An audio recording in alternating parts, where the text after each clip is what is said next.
Hello and welcome to the latest Insider Top Tip. Accounting practices don't have a great reputation for meeting the rules and regulations of the Data Protection Act. Thankfully, Alan Calder of itgovernance.co.uk will tell you how to be compliant.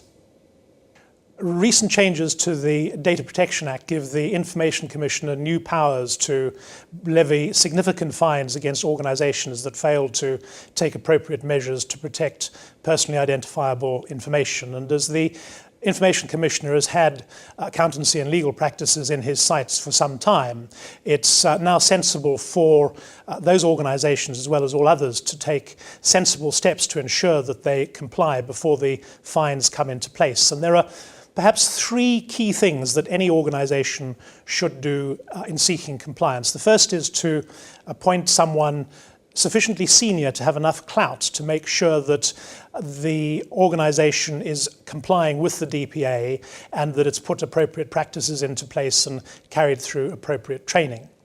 The second is to map all of the areas in which you collect information from email through to point of contact with customer, and that you know where it's stored so that you can lay your hands on it when you need to, and sooner or later you're going to need to. The third, and perhaps the most obvious way of ensuring you comply with the DPA, is to ensure that any laptop that you have inside your organisation which may have any personal information on it is encrypted.